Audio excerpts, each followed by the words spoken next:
It appears a major change is setting up. Not completely obvious on the surface, but down below, things are changing. I'm Mark Sponsler, and welcome to the Stormsurf Video Surf Forecast for the week starting Sunday, March 26th.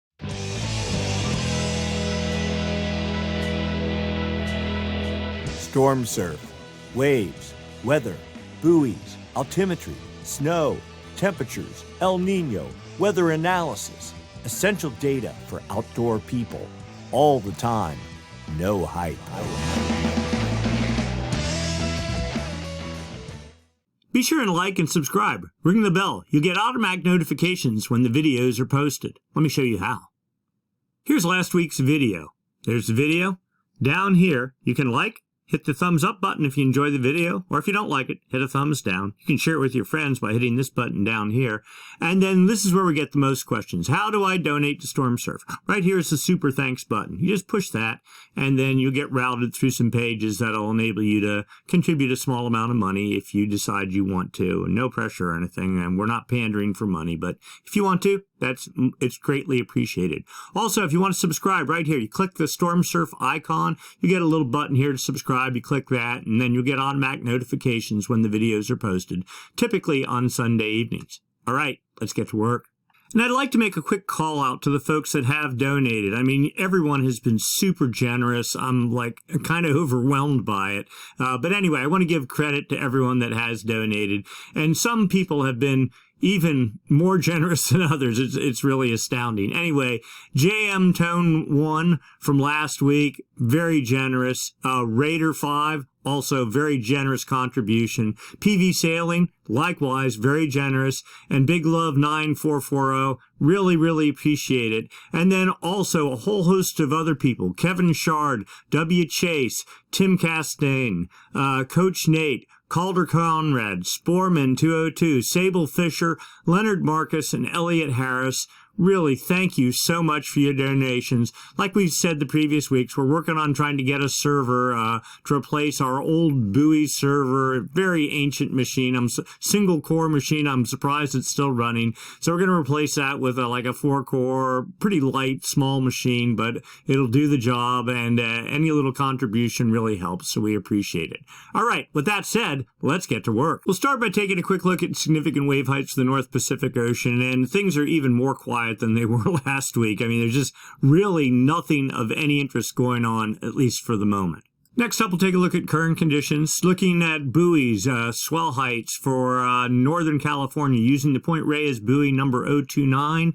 We're looking at all the energy that's hitting that buoy all the way up from 33.3 second period, real long period energy, which there is none, the whole way down to 5 second period, just pure wind chop. We see a little bump in the 12 second range, something like that, with a whole bunch of wind swell stacked under that. Theoretically, that could produce surf. Well, primary swell is calculated at 4.2 feet at 12.3 seconds from 302 degrees.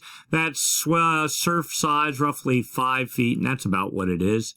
Going down to the northern half of Southern California, buoy 46053, East Santa Barbara buoy, we see again the same wind swell signature with a little bit more energy underneath that. Primary swell 3 feet at 11.6 seconds from 221 degrees supposedly, and that's surf that's 3.5 feet. You also see the wind swell here, 4.7 feet at 6.2 seconds from the west. And again, that's surf height about waist high. Looking at the southern end of Southern California, buoy 191, the Point Loma South buoy. Again, the same basic wind swell signature with a little bit of other swell mixed in. Primary swell 2.5 feet at 13.4 seconds from 278 degrees from the west. Surf height 3.4 feet or waist high. And then some secondary wind swell mixed in, 4 feet at 7.8 seconds. And again, that about waist high.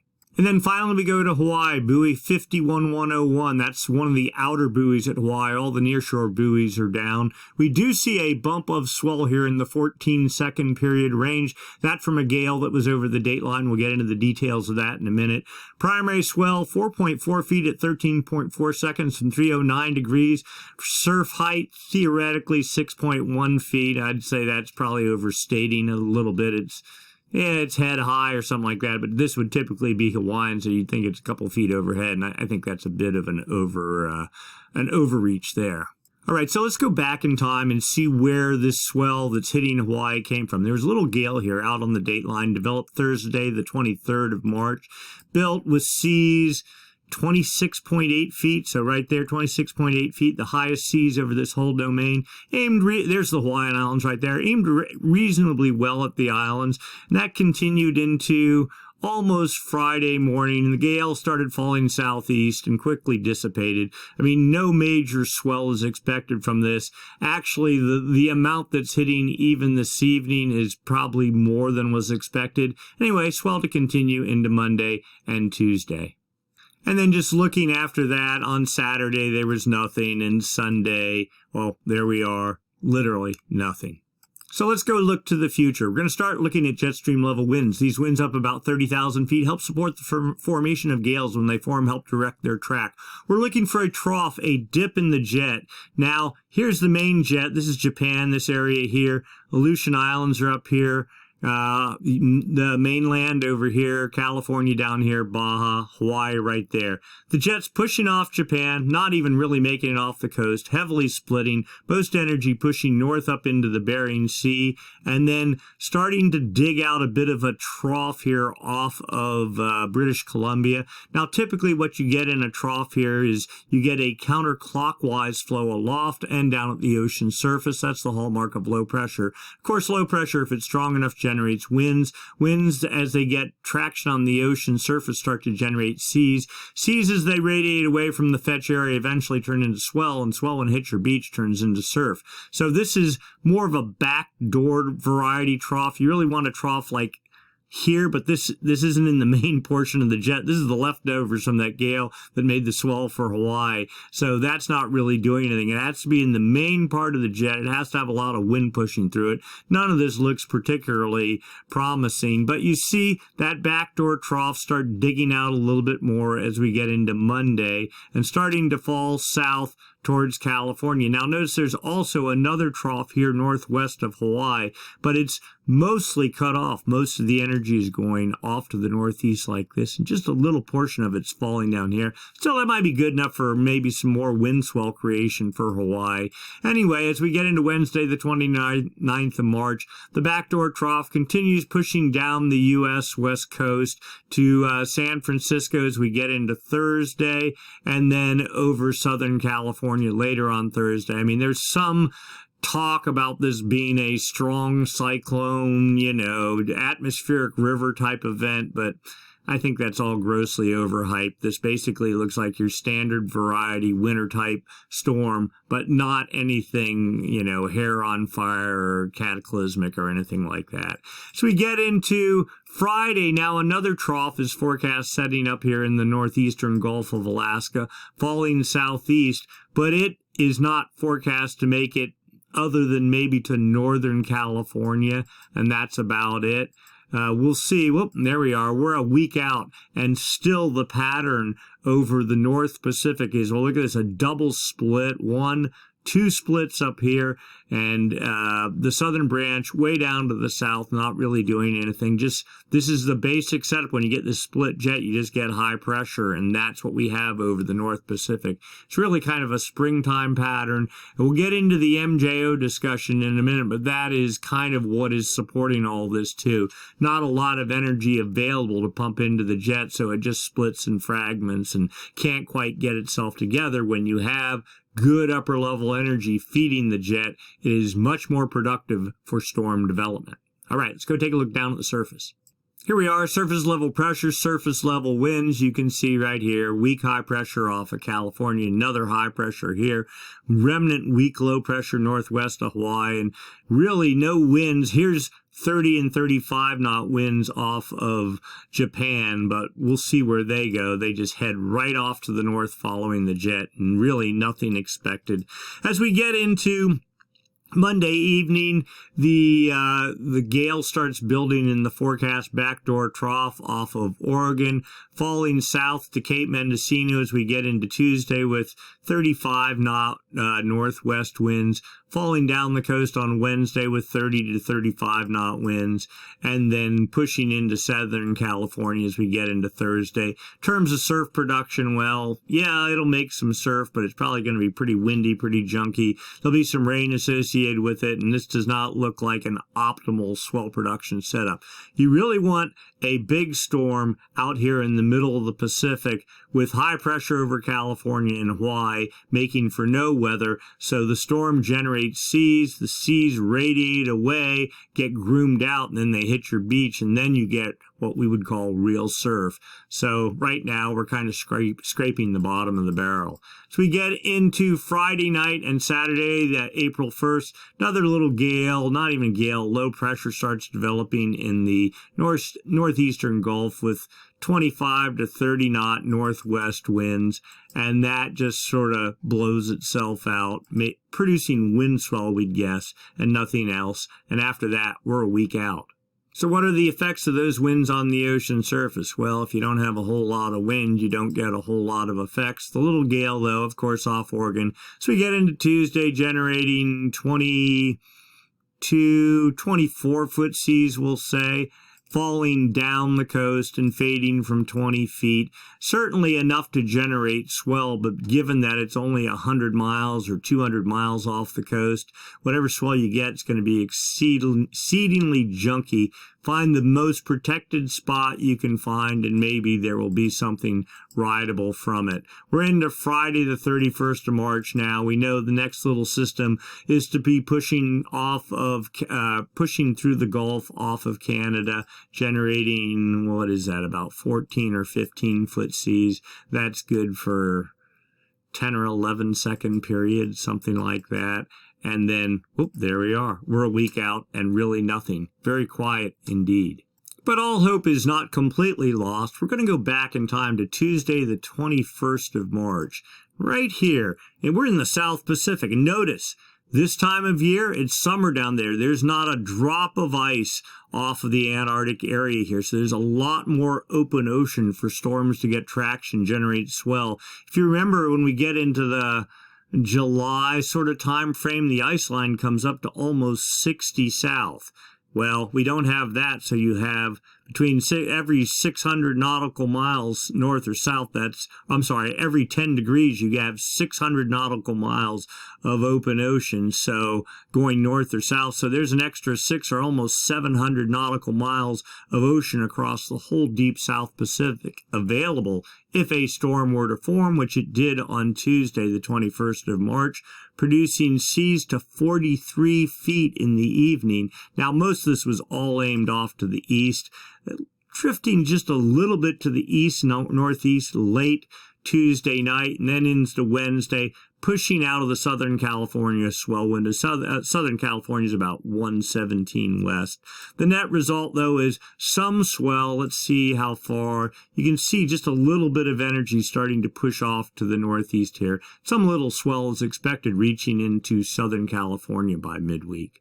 All right, let's take a look at the local wind forecast. California here, Hawaii here. Hawaii, as of Sunday, getting east-southeast trades, finally out of the south wind mess and the northwest wind mess that had been going on for a couple of weeks. So that's good for the islands. Clean conditions on the North Shore. California not doing so well. High pressure right off the coast, just pretty much strong north winds. It's actually better this evening than it's been for the past couple of days. So I guess that's a good thing. As we get into Monday, southeast trades continue for the Hawaiian Islands, lighter wind regime for California as the front starts building from the next system. So there's just a little momentary break there, and you can see the front impacting Northern California as we get into Monday evening. Into Tuesday, that front pushes down the coast, and south winds are probably in effect for all of Central California. Trades for the Hawaiian Islands. So we get into Wednesday, low pressure right off the coast of Cape Mendocino, a windy mess for everywhere north of Point Conception. More or less trades continuing for the Hawaiian Islands.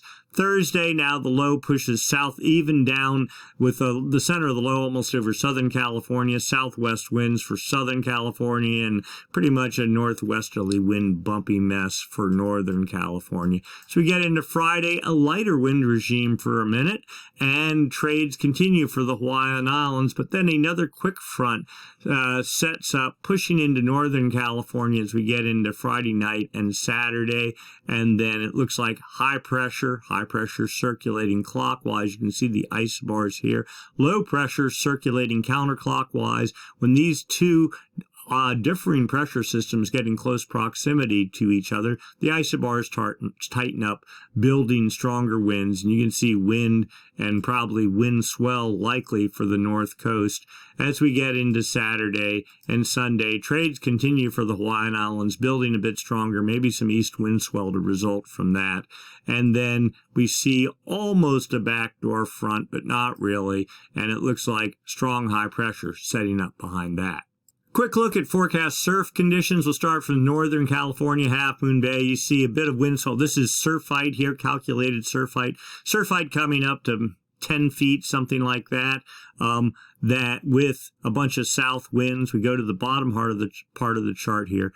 Pure swell, 9 feet at 11 or 12 seconds. This is on Wednesday. So this is the wind swell from that low pushing down the coast. And after that, things just settle down to really pretty much nothing.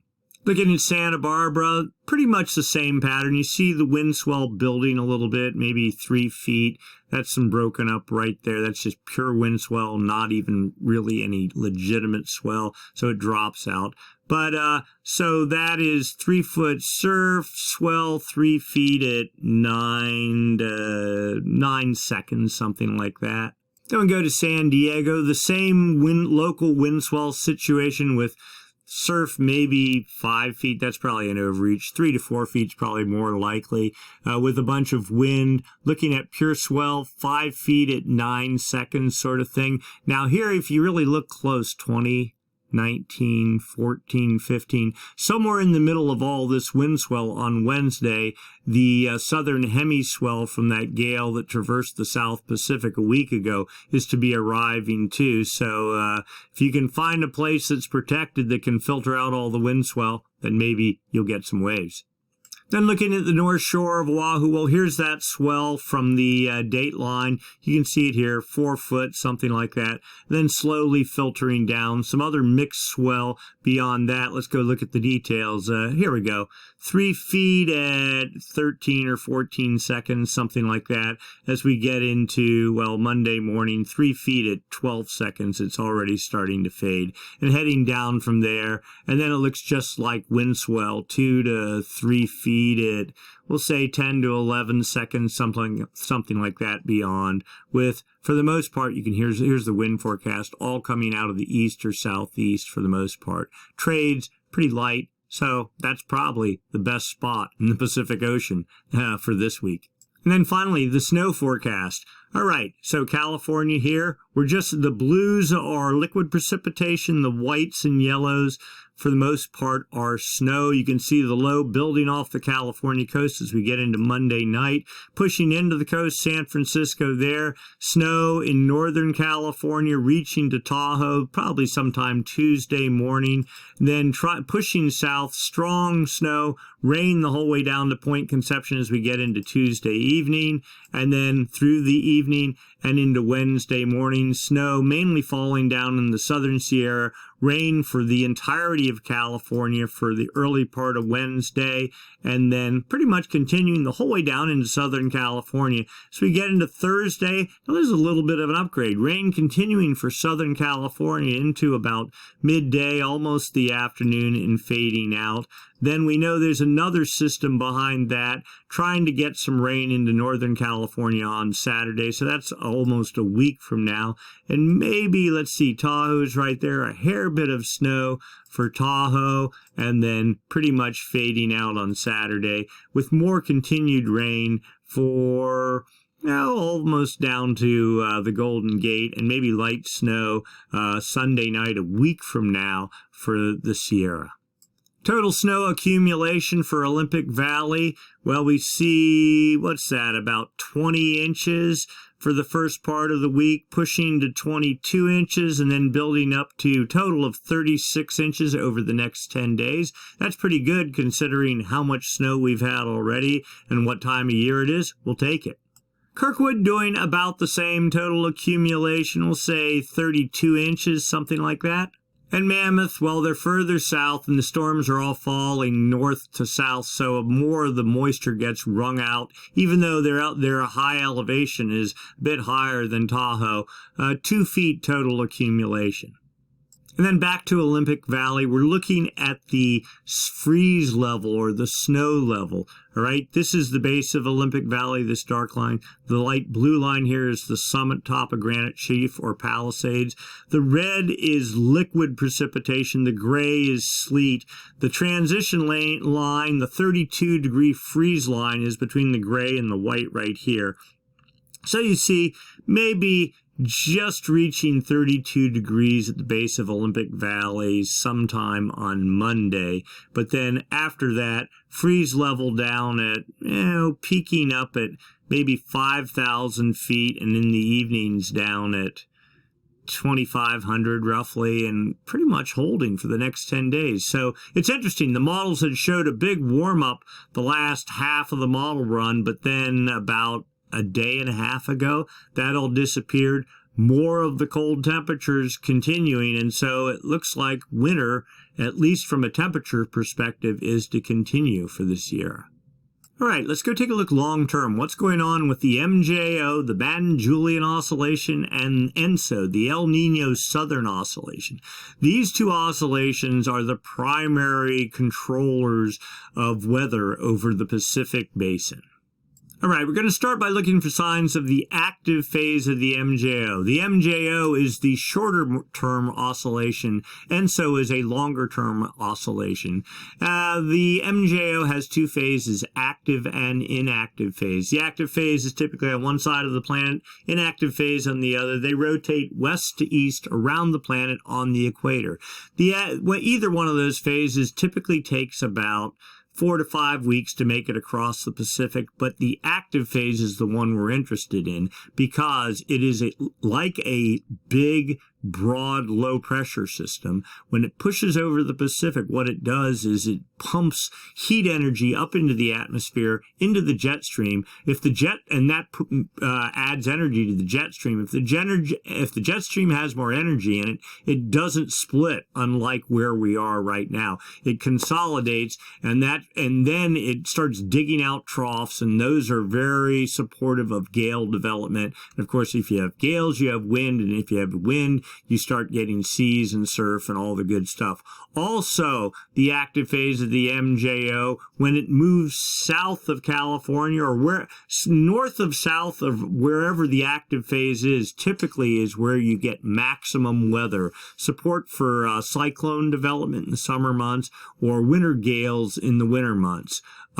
So when the active phase is south of California or approaching California, that's typically when the jet stream really starts dipping down into the state, starts pumping moisture and energy, and then you get rain and snow. The good news is we don't need too much more of it. We're in really good shape right now. I don't know the exact details. I did go and look the other day, and for most of California, it varied, but it looked like we were on average about 150% of normal.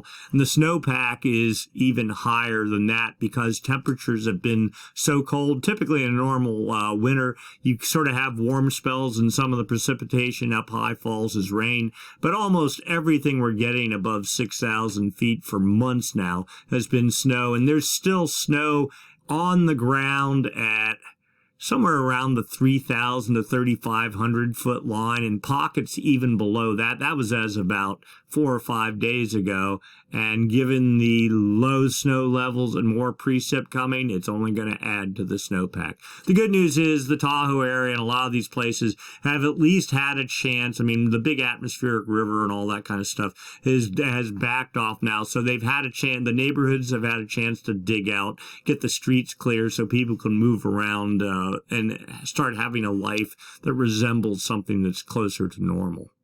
All right, so what are we doing here? We're looking for signs of the active phase of the MJO. This is data from a TAO buoy array series, buoys strung across the equator in the Pacific Ocean, used for monitoring El Nino, but there's wind sensors on those buoys so we can look at the wind and get a sense of what's going on. See, the longer the arrows, the stronger the wind. So pretty strong trades is the East Pacific. Central Pacific, pretty strong trades out of the east. And over the all-important Kelvin wave generation area. This is New Guinea here. Date line right there, the equator there. This area 5 degrees north and south of the equator out to a little past the date line, about 170 west. That's what we call the Kelvin wave generation area. When the active phase of the MJO moves over here, what it does is it can reverse or dampen trade winds. Those trade winds, because they're weaker and Coriolis forces start moving into play, allow warm water that's typically pushed all and piled up here by ongoing trade start seeping off to the east. They form a big giant ball of warm water that travels under the equator following the thermocline and eventually erupts off of Ecuador, forming a warm water slick there. It takes about 3 months for a Kelvin wave to make it from the West Pacific to the East Pacific, driven again by the active phase of the MJO. But if you have successive active phases of the MJO, then you can get successive Kelvin waves, and then warm water really starts piling up here in the East Pacific. You really need to pay attention to this, because this is where we're headed to for the rest of the discussion this evening, and sort of the theme of tonight's video. Anyway, warm water starts piling up here. You get a lot of evaporation where normally there is cold, non-evaporative ocean temperatures, and that's what can help kick off El Nino, and that's where our laser focus is right now. Now, it's not actually the wind speeds that matter. It's the anomaly, the difference from normal for this time of year. So yeah, winds are blowing pretty hard out of the east and the East Pacific, but that's pretty normal for this time of year. You see a couple little arrows here suggesting stronger east anomalies, but all this area, in fact, the whole way out to here, this is a point south of Hawaii. All that area is just dead neutral. The winds aren't blowing any harder or weaker than normal. That's kind of a good thing. But no westerly anomalies. And then in the all-important Kelvin wave generation area, well, we still have east anomalies. So for the moment, right now, no Kelvin wave has been or is being generated. That doesn't mean that it hasn't been generated. In fact, several of them have already, and they're in flight. All right, so let's go look out a week what's been going on, and we can actually see past a little bit of time here. Blues are easterly anomalies. Consider that the inactive phase of the MJO.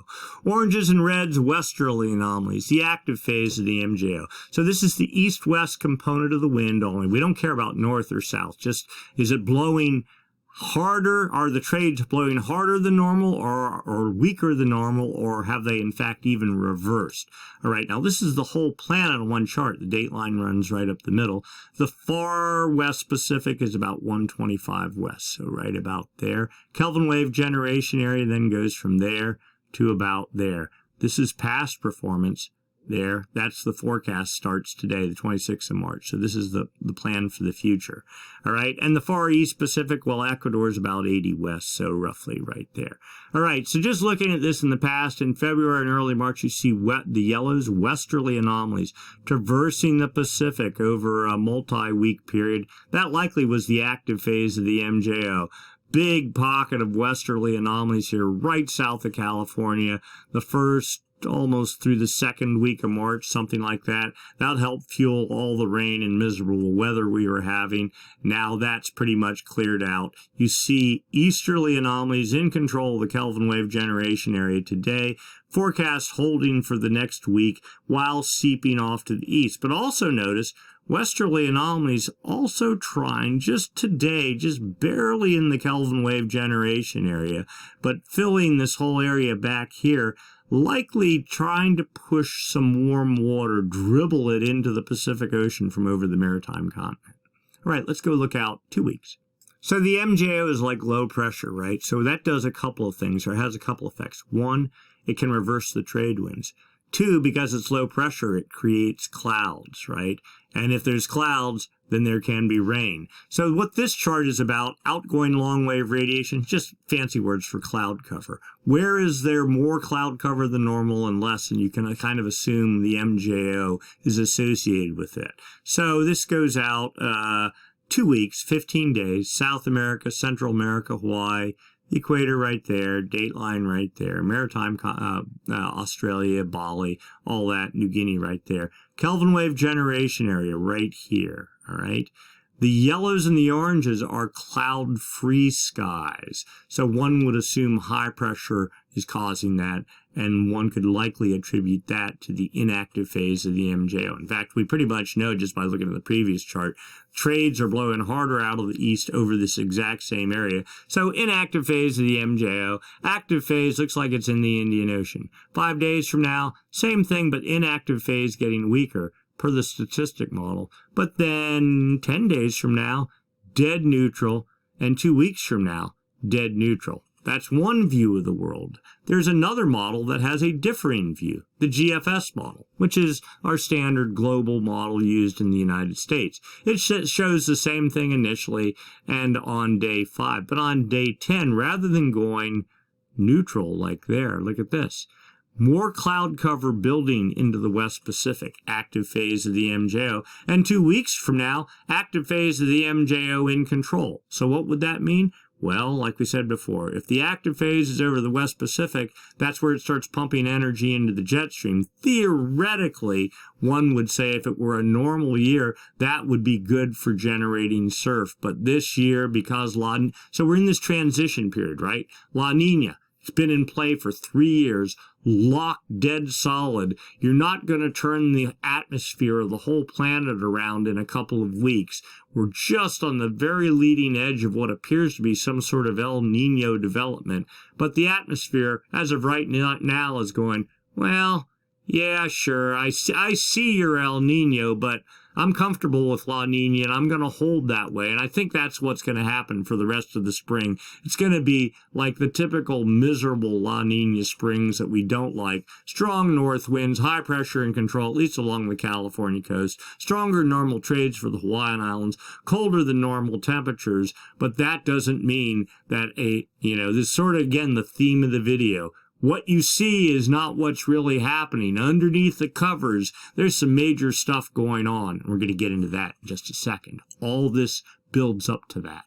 All right, phase diagram, same two models, statistic model, dynamic model, but what this shows is details on the active phase. In fact, one of our viewers asked, well, why don't they have a phase diagram for the inactive phase? And I don't really know, but I know that everyone is way more concerned about the active phase because when the active phase is south of wherever you are on the planet, it can create a lot of cyclones in summer months and fall months, and in winter months it can just wreak havoc. So I think from a damage control perspective and crop management and all that kind of stuff, really the focus is on the active phase of the MJO. All right, so how do you read this chart? Well, the active phase moves from west to east, from the Indian Ocean over the maritime continent, the West Pacific to the East Pacific, under the United States, across Africa, back to the Indian Ocean. Round and round she goes. Heavy dot is where the active phase is. The further the dot is away from the circle, the stronger it is. So a weak active phase of the MJO in the Indian Ocean today. Now notice, going back in time in February here, the 10th of March, sorry.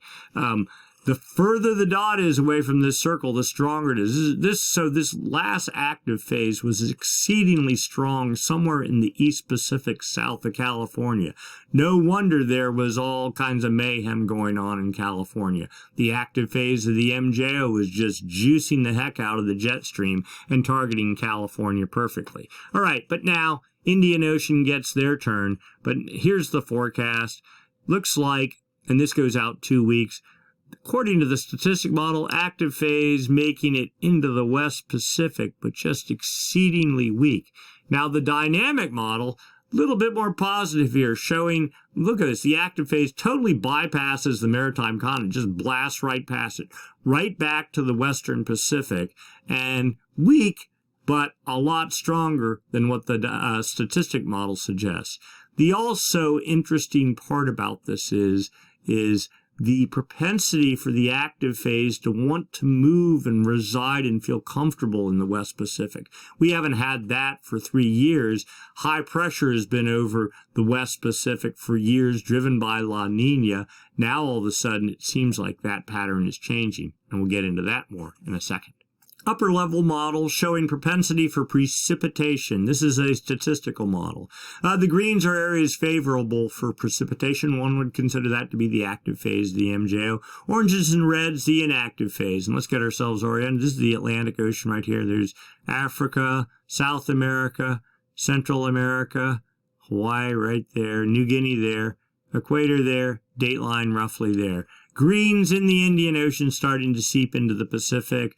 Today, building, and looks like, and this is about because it's upper level, about a week ahead of what actually is happening at the surface. But come about the 5th of April, so add a week to that, middle of April, 13th of April, active phase building over the Pacific, continuing and then starting to push south to California on, what's that, the 20th of April, so the 27th of April, and then out of the Pacific, inactive phase coming behind that.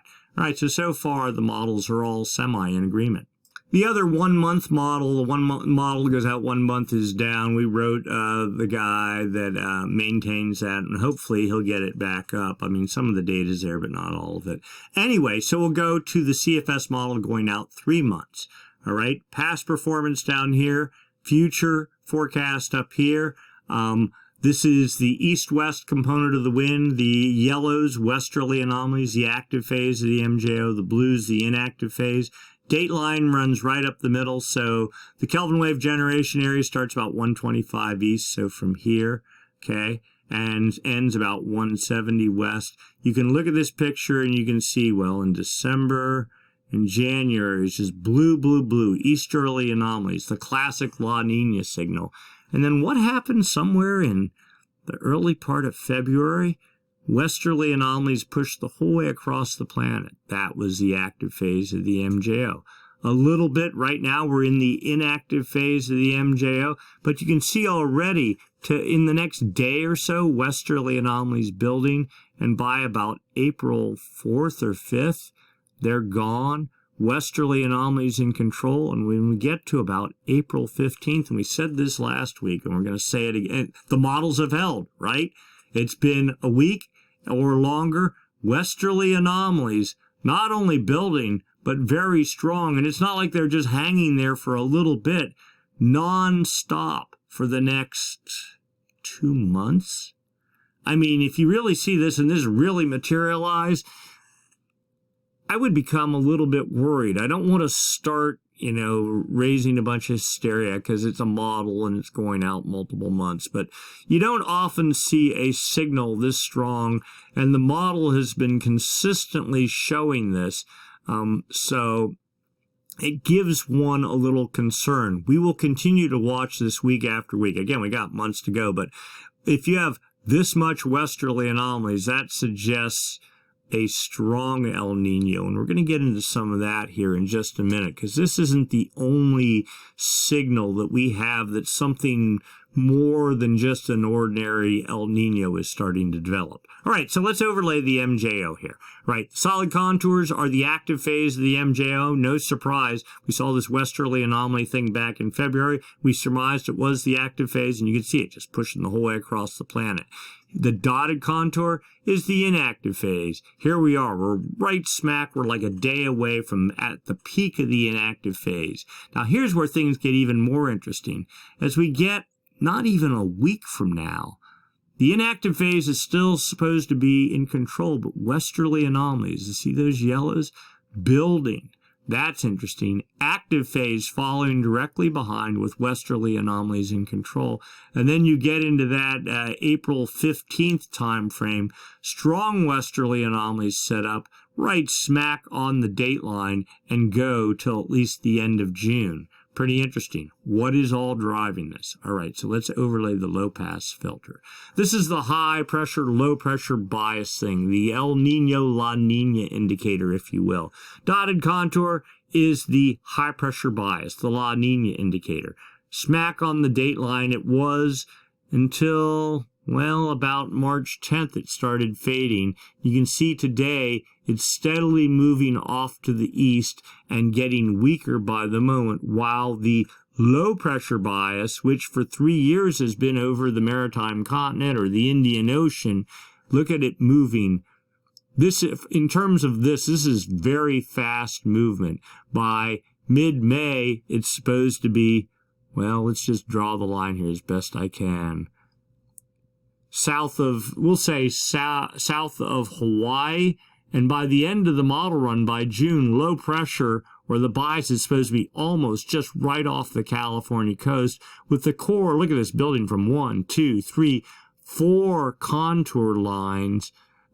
That's incredibly strong. Again, I think this is a bit overhyped, but you get the picture. On the date line, that's what's driving the westerly winds, and that should drive a serious reconfiguration of not just weather in the Pacific Basin, but the entire planet. It starts in the Pacific, but then it started shifting the whole way around the planet. Now, like I said, this La Nina signal isn't going to disappear immediately, but it sure looks like it's going to fade quick, and it's going to get a lot of pushback from this developing what appears to be an El Nino situation in the Pacific.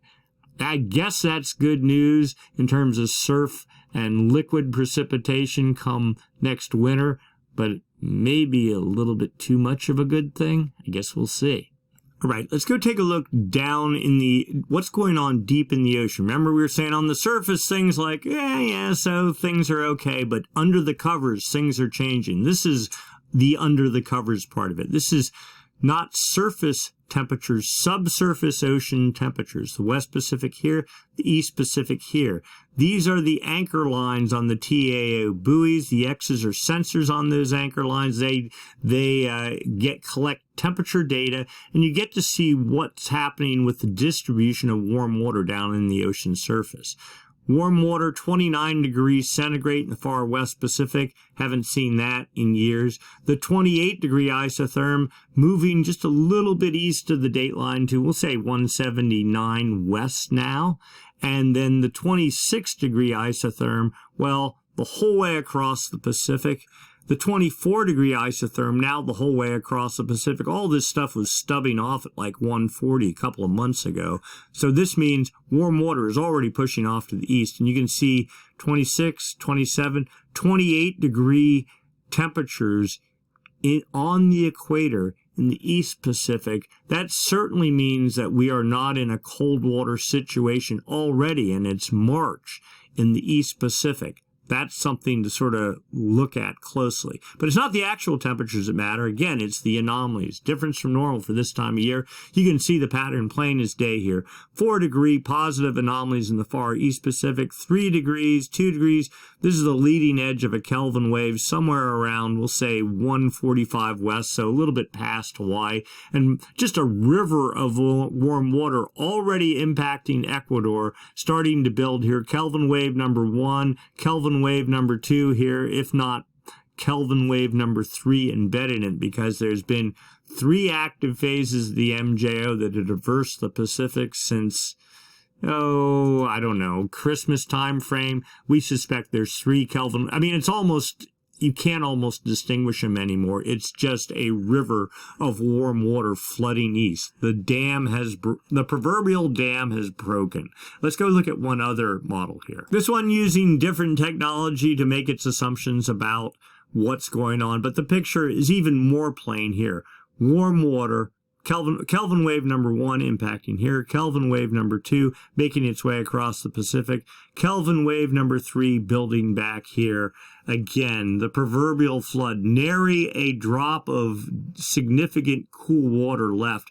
This is the last of the El Nino or the La Nina signal at depth. And as soon as this warm water starts getting caught by trades, this is the East Pacific here, West Pacific here, trades blowing out of the east will start dragging this warm water all the way in through there, filling it all back in. Sea level anomalies here. All right, so let's get ourselves oriented. Chile, Peru, Ecuador, Central America, the equator right there, the date line right there. Hawaii, you can just barely see it right there. That little squiggle there is the Galapagos and New Guinea there. All right, what are we looking at here? This is not sea surface temperatures. This is the height of the ocean. Take a satellite. They're very accurate. Beam a bunch of radar down. Is the sphere of the ocean higher or lower than normal? Strip out the waves, the wind waves, the tides even. Account for all that. Is there a bump on the ocean surface or a divot? Now, why would there be that? Well, if you have cold water at depth, it contracts. And if water is contracting down deep, it'll carve out or create a little dip in the ocean surface. Likewise, if you have warm water at depth, it expands. It'll create a bump on the ocean surface. So what are we looking at here? Well, there's Ecuador. 5 plus 5 centimeter anomalies, 0 to 5 centimeter anomalies, 5, 10, 15, 20, you got it. Piles of warm water in the west. And this is showing positive anomalies the whole way across the equator into Ecuador. So we got a request for this. I think this was the crest. Let's compare all this. Here is temperature sensors showing warm water making it the whole way across the Pacific. Here is another technology showing warm water. This is just on the equator, under the equator, the whole way across the Pacific. And then you have this satellite data, not actually measuring the temperatures, but showing the height of the ocean, showing that stream. Now notice it's just 5 degrees north and south of the equator. It's just a very tightly wrapped it's like a pipeline or a river of warm water flowing from west to east. But it'll start building up more and more here, and then it'll start working its way up the coast of Mexico, down into Chile, and then that in turn will feed hurricane development, typically in around the 10 or 15 degree north line as we get deeper into summer. The more warm water flows this way, the more the atmosphere starts responding in turn, and then the whole upper level circulation of the Pacific basin will change in kind. Upper ocean heat anomalies, same sort of thing. West Pacific here, East Pacific here. The blues are colder than normal, warmer temperatures. The oranges, reds, warmer than normal temperatures. We go back a year here. Back in May, June, last summer, there's a little Kelvin wave made it across, and then just massive cold water. And then we got this tiny little Kelvin wave back in December. Remember when we were having the first bout of all the rain and the snow in California? Well, that was driven by the active phase of the MJO, but a Kelvin wave was produced. It barely made it across the Pacific. Another one started developing in the January-February timeframe. You can see that. And yet a third one here in the March timeframe. Look at this, warm water the whole way across the Pacific and starting to pool up off of Ecuador. If ever there was an El Nino sign, this is it. The dam has broken. All right, sea surface temperature anomalies. Now, before what we're looking at is under the covers. This is on the covers, shall we speak.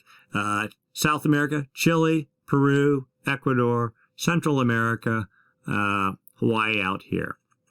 Now, there's one thing that just really stands out here. Deep reds off of Peru and Ecuador. If that doesn't get your attention, nothing will. And also notice the yellows building out here, kind of a tongue of warm water, like warm water building here and then getting caught by the trades and dragged across the Pacific. Now you go, well, what about all this cold water off of California? Well, we're in that hybrid mode. This looks like the beginning of El Nino here, but yet you still get this, you see that warm water there. That doesn't really mean anything because high pressure is right here. You're getting strong north winds blowing down the California coast, typical in spring during La Nina.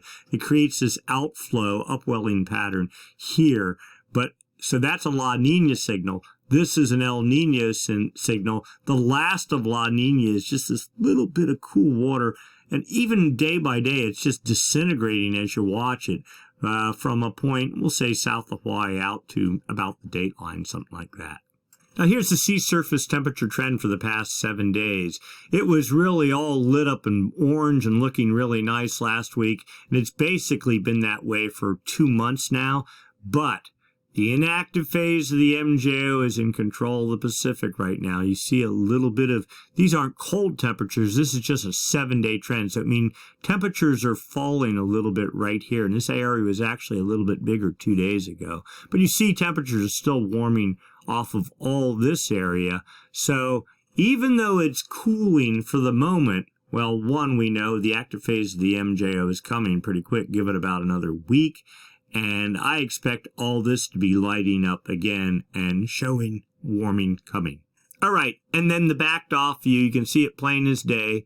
What was freezing cold water out here for 3 years is now starting to cook. The El Nino signal is developing. You would expect to see warming like in this region during El Nino. And what's even more interesting, we've had this persistent cool pool down here. That's all gone too. So something significant is happening. It's not just your standard El Nino. At least that's our theory at the moment. Let's go into that for a second. All right, so we're going to do a little bit of a historical perspective. If you haven't followed El Nino before and you're not a complete nerd like myself, well then maybe this will be new data to you, but it'll help put things in perspective on what's really happening here. So the last big El Nino, there was a big one in 97. We're just looking at past El Ninos, and typically they peak in the December timeframe. So I just literally went through every snapshot of sea surface temperature anomalies from like 96 up to present, culling out the bigger El Nino or anything that looked like El Nino. Now this was classified as a super El Nino, the 97-98 El Nino. And then 2002, another weak El Nino signal, but notice nowhere. In fact, we'll go back. Look at this, like the warm tongue they call it. Look at this here and how deep the warm is compared to the 2002 El Nino, which was eastward displaced or westward displaced. It was more out here than it was here, more like they call it a Modoki El Nino. And then 2006, again, another kind of Modoki El Nino. And then 2009, 2010, which was a medium El Nino, still kind of more out in the central Pacific. When it's really here off of South America, those are the real El Ninos you want to be interested in. Then 2014, another like not even really an El Nino. Now the last, this 2014-15 El Nino was considered a super El Nino, but it's not, wasn't, honestly. We'll go back here. There. 97 compared to 2015, broader maybe in coverage, but not nearly as intense. And then I think that was, and then 2018, another one of these halfway El Nino kind of things. All right, now let's go the next layer down. So there was really two super El Ninos in this time frame we're looking at, the 97 El Nino and the 2015 El Nino. So let's do a little comparative analysis. In March of 97, this was this signal of that El Nino, right? Basically today, early in its life, that was the signal. Then we go look at the 2015 El Nino, a lot of more warming, but in terms of its signal, well, getting pretty good. And then today, look at this. Stronger than the one in 2015 and certainly stronger than the one in 97. So let's go do this again. 2023, look at the expanse of the warming and the depth of the warming here along Ecuador and the warming temperatures out to about 130 west. And we go 2015. Not nearly as deep, nor nearly as expansive, and that was a super El Nino.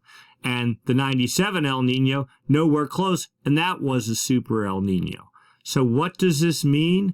I mean, a lot can change between now and December of this coming year, but if ever there was a red flashing light for an El Nino development, just based on sea surface temperature anomaly data, this seems to indicate that there is a bright red flashing light trying to get our attention.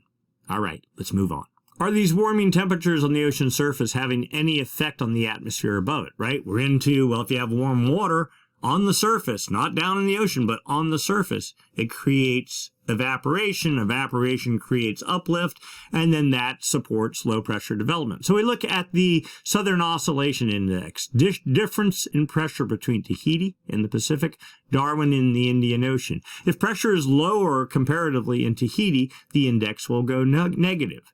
Hey, minus 1.53. And look at this. Wait a minute. What? We've been negative since March 11th. So 2 weeks? That's the first time I've seen that in 3 years. That's a good thing. Now, it's not super negative or anything, and it's kind of bouncing around. There's some positive numbers mixed in there. But where were we a month ago? Plus 13.93. So this suggests pressure is dropping in the Pacific. The 30-day average will take some of the noise out of that. Now, it's a lagging indicator. It's a look 30 days back in time, but February 25th, we were at 10.03. Today, we're at 0.43. Now, a little bit of this, we see we were actually down to minus 5.2, but we know that the inactive phase of the MJO has been over the Pacific for a week and a half, 2 weeks. So it's not surprising this will bump up a little bit, but we also know the active phase of the MJO is coming right behind it, and this will drop right back down. Now, the 90-day look back is your El Nino La Nina indicator, and I'm just purposely going back a month ago. We were at plus 14.10. Today, it's falling, 8.31. Still in La Nina territory, but approaching more like neutral, not so much La Nina. In fact, let's go look at this on a graph. Here's the 30-day moving SOI graphed out. This is a good graph because the upward spikes are the inactive phase of the MJO. The downward spikes are the active phase. So you can see this. We're going back to January 2021. You can see the beginnings. We were like zero is right there, neutral. Moving steadily, the inactive phase is stronger than the active phases, pushing the average up, clearly into La Nina territory in 2022, into 2023. But come January, and typically the transition, I've talked about this before, is somewhere in the February-March time frame. This developing El Nino, assuming it's developing, come mid-January, boom, we were just off to the races. We almost hit dead zero. We're bouncing up a little bit only because we're in the inactive phase. We expect this to continue to bottom out, especially considering the amount of warm water that's already building in the East Equatorial Pacific and the coming active phase of the MJO. And looking at the models, it looks like we are off to the races. So what's the forecast?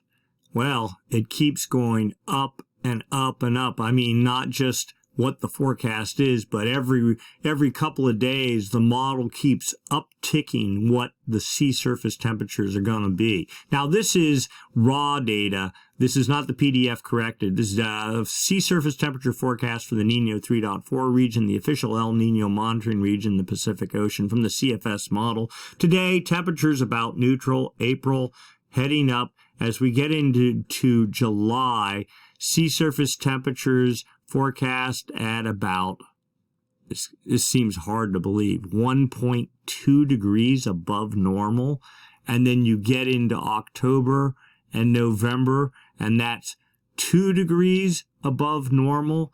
The last Super El Nino, I think we did have a couple of weeks in, I think there were weekly readings, and maybe they were monthly, at about 2 degrees. But this raw data is suggesting Super El Nino territory. The PDF corrected, not quite so off the charts, but it too, bumping up continually every couple of days. Temperatures right now, forecast as we get in July, we'll say 0.95 of a degree above normal. The El Nino threshold, if you're in half a degree below normal to half a degree above normal, that's considered neutral, neither El Nino or La Nina. We're clearly in that territory already. By the time we get into July, we're supposed to already be in weak El Nino territory at about 0.85 or 0.9 of a degree above normal. And then as we get into November, we'll say 1.7 or 1.65 degrees above normal. So that's pretty warm. All right, so the dam has broken. A river of warm water is flowing across the Pacific, and we're not even getting started yet. We're just getting warmed up. A whole series, according to the models, of strong westerly anomalies give it about, what do we say, somewhere in mid-April, so 3 weeks from now. A whole series of westerly anomalies, not even active phases of the MJO, but just a continuous, long-running, strong active phase of the MJO is supposed to be setting up 3 weeks from now and continue for the foreseeable future, pumping every drop of warm water there is over the maritime continent towards Ecuador. Sea surface temperatures getting very warm. Looking historically at where we are in this El Nino compared to 2 previous super El Nino events, we're stronger than either one of them. That doesn't mean anything necessarily. Things can always stall out, but just looking at the models, look at everything that's going on, it seems like there's a major heat transfer going on in the Pacific, and it looks like El Nino is inevitable. The question is how strong. One would suggest that given all the rainfall that's already happening in California, and that's just like the first little teaser kickoff to this El Nino, it seems like next winter could be pretty interesting. I mean, I don't want to start yelling fire in a movie theater or anything like that, but certainly this is something to be watching for. We're kind of on the bleeding edge here, and, you know, the models can be wrong. But that said, there's multiple signals that are suggesting that something major is going on. So we're going to keep our eyes peeled on it. We think you should too. Certainly, if nothing better, this is something very interesting scientifically to watch, because you don't get that many chances to see an El Nino evolving right from the very start and then watch it go through its whole life cycle. And there's way more data now, models and visualizations and all that kind of stuff. So this is kind of weather nerds heaven right now. Good place to be. Great opportunity to learn. All right, we're running long here. We're going to cut it off. Thanks for watching the video. Please like and subscribe if you want to contribute. You know how to do it now. And if you have any questions or comments, write them up in the comments section. We'd be happy to answer. I know there's a lot of information I'm throwing at you, and I know it's pretty technical and down in the weeds. So if you got a question, 10 other people are thinking it too. So just write it up, and we'll do our best to answer it. All right, that's it for this week. We'll do it again next week, same time, same channel. Thanks for watching.